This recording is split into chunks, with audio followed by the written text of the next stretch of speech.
کوئٹہ میں 27 اکتوبر یوم سیاہ کشمیر کے موقع پر یوتھ فورم فار کشمیر کے زیر اہتمام سائیکل ریلی اور ریس منعقد کی گئی، جس میں 100 سے زائد سائیکلسٹ نے حصہ لیا اور بچوں نے بھی بڑی تعداد میں شرکت کی۔ ریلی کے شرکاء نے اپنے بازوؤں پر سیاہ پٹیاں باندھ رکھی تھیں۔ سائیکل ریلی بلوچستان صوبائی اسمبلی کے سامنے سے نکالی گئی، جو کہ کوئٹہ شہر کی مختلف شاہراہوں سے ہوتی ہوئی ایک نجی یونیورسٹی ایئرپورٹ روڈ پر اختتام پذیر ہوئی۔ ریلی کے اختتام پر ایک تقریب کا انعقاد کیا گیا، جہاں تقریب کے مہمان خصوصی کمشنر کوئٹہ حمزہ شفقات اور شیر احمد بلوچ نے خطاب کرتے ہوئے کہا کہ آج ریلی کا مقصد یوم سیاہ کشمیر کے حوالے سے دنیا کو یہ پیغام دینا ہے کہ 27 اکتوبر 1947 کو بھارت نے غیر قانونی طور پر کشمیر پر فوج اتار کر قبضہ قائم کرنے کی ناکام کوشش کی ہے۔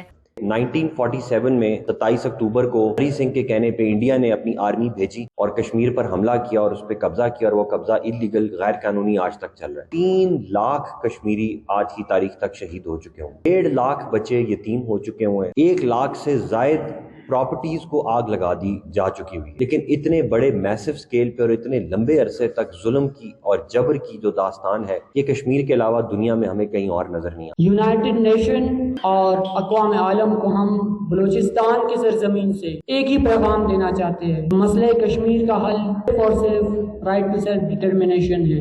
77 سال گزر چکے ہیں، بس کیجئے، مظلوم کشمیریوں کو ان کا حق دیا جائے۔ ریلی اور تقریب کے شرکاء نے مزید کہا کہ جموں کشمیر کی عوام اپنی آزادی کے لیے مسلسل قربانیاں دے رہی ہے اور پاکستان کی عوام اپنے کشمیری بھائیوں کو کبھی تنہا نہیں چھوڑیں گے۔ اس تقریب کے اختتام پر سائیکلسٹ میں انعامات بھی تقسیم کیے گئے۔ وش نیوز، کوئٹہ، بلوچستان۔